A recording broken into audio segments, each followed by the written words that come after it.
Welcome to Insight, today produced in collaboration with KCOS 13 El Paso Public Television. Today we are chatting with Roman Ortiz, Chief Executive Officer of Project ARRIBA. Roman has generously agreed to share some of his experience with us. I'd like to thank you, Roman, for joining us today. Well, thank you, Mark, for having us here. So talk about Project ARRIBA and workforce development. Well, sure. First of all, thank you so much for the service that you're offering. Project ARRIBA and other nonprofits on behalf of El Paso, we welcome you here. Project ARRIBA really was formed out of the necessity here in this region to look at workforce development a little differently. Historically, across the nation, workforce development was viewed more as taking somebody who had a skill level, but because that job left countries, and then being able to just get them into any type of job, but not really a good trade or a good skill. And what ARRIBA wanted to focus on in this region was to, in the late 90s, look at what kind of jobs are in demand in this region, and will those jobs pay a family-sustaining living wage with benefits and a career path. And really, when you look at that language about 18 years ago, that was really forward-thinking language, because no one was talking about living wages. They weren't talking about family-sustaining wages.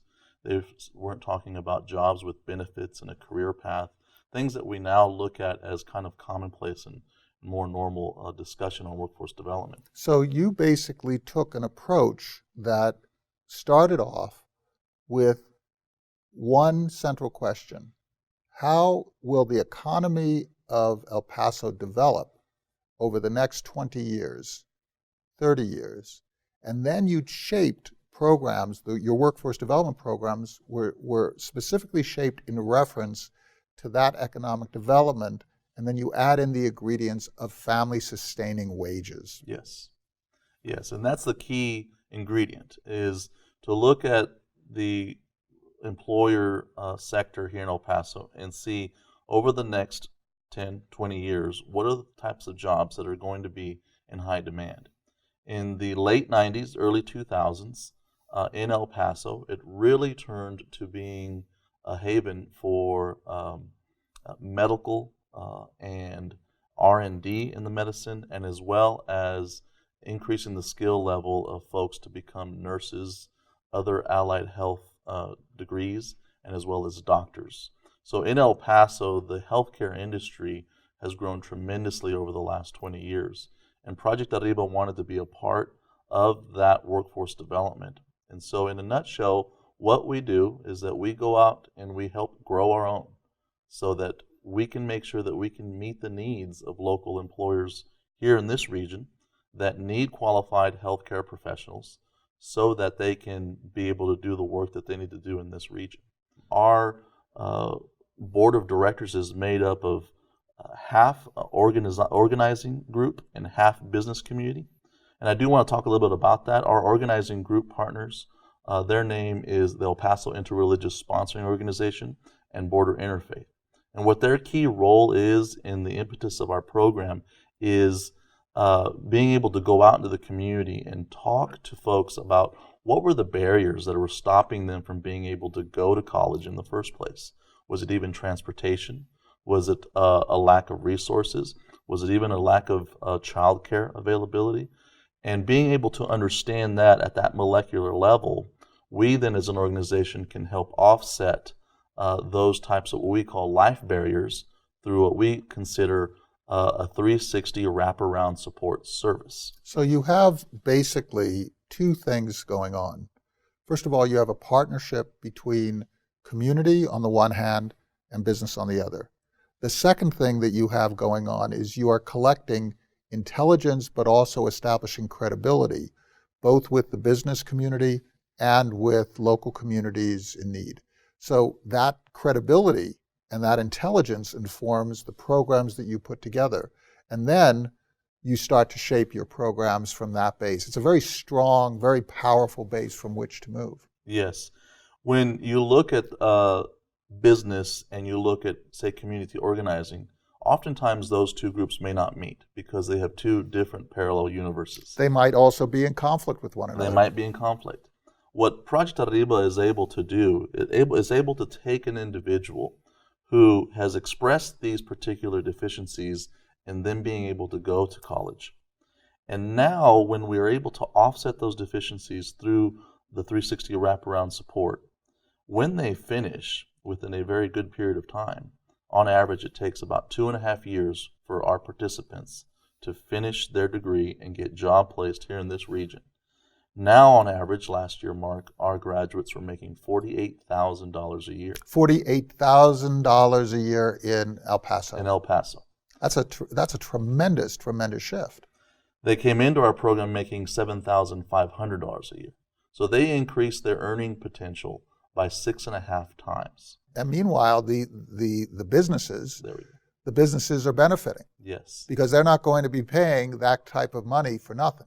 exactly. And now the banks are able to provide loans. Folks are able to buy houses. Car dealerships are able to sell more cars.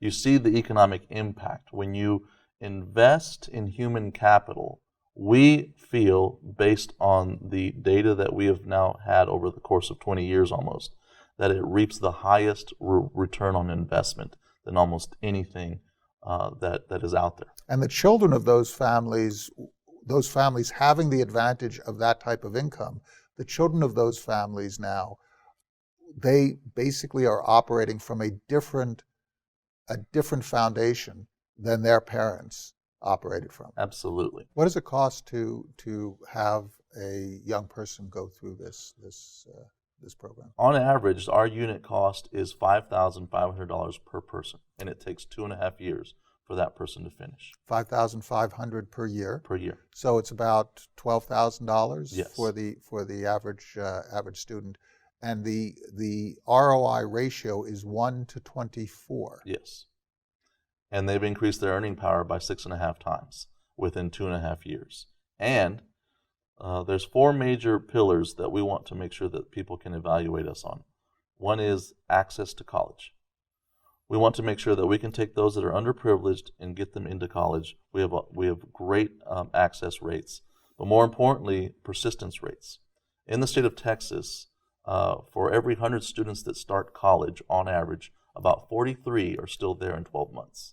In El Paso, that number is probably much lower. But at Project ARRIBA, for every 100 students that start our program, we have over 65 individuals, we have over 80 individuals still in the program 12 months later. So for every 100, over 80 are still in the program Yes. 12 months later. When they look at graduation rates across the state of Texas, they look at 6-year graduation rates. Mm-hmm. The best universities in Texas would be Texas A&M and UT Austin. And they have graduation rates at about 43% over 6 years. So for every 100 that start in 6 years, you're going to have maybe less than half graduating. 43 will come out. In El Paso, again, because of the nature of the type of student that we have, that graduation rate is much lower. But Project ARRIBA has not a 6-year graduation rate, but a 65% 3-year graduation rate. So basically, you're saving 50% of the time, Mm-hmm. and your graduation rate is 50% higher. Yes.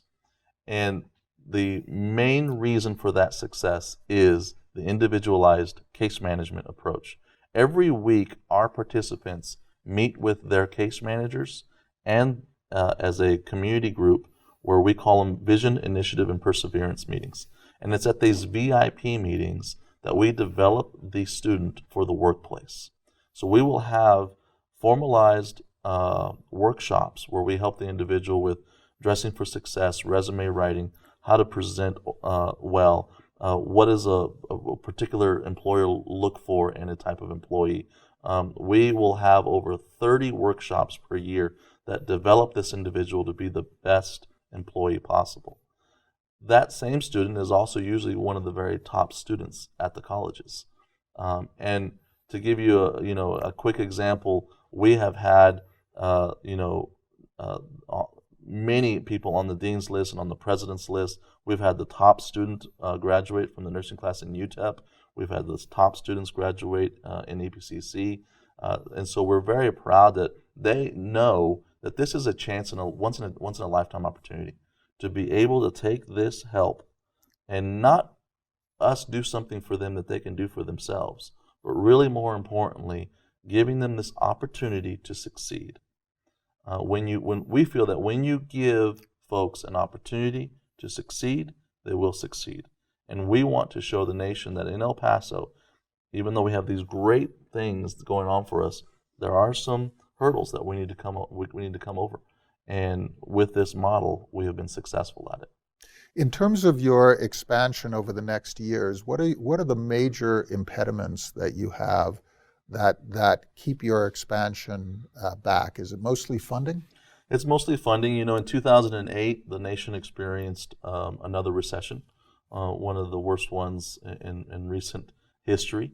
And for the nonprofit world, those recessions trickle down. So they may not hit us in 2009, but it will continue to hit in 2010, 11, and 13, because as companies, foundations, corporations offset those particular losses, some of the first things they have to cut is their internal giving. Right. State governments as well, as people lose their jobs and not create a tax base high enough to fund those budgets, the first things that state and local governments have to do is cut those particular things that are helpful to the region at large. And so Arriba experienced some major funding constraints over the course of 2010 to about 2016. And we start to see now that the pendulum is now swinging the other way, and we hope that will be the continued case, because we do feel that our board of directors is very adamant in saying that although we're a nonprofit, we run this nonprofit like a business, and we want to make sure that every dollar can be accounted for completely. It is a business. I mean, the fact that it happens to be connected to a particular part of the tax code really makes no difference at all. It has to be run in a crisp manner. Yes, and so we're very grateful that every year we have had clean audits. We do independent audits every year as an organization. We also get audited through all of our different funders and foundations, and Project ARRIBA right now under the Guide Star, which is kind of the report card for nonprofits.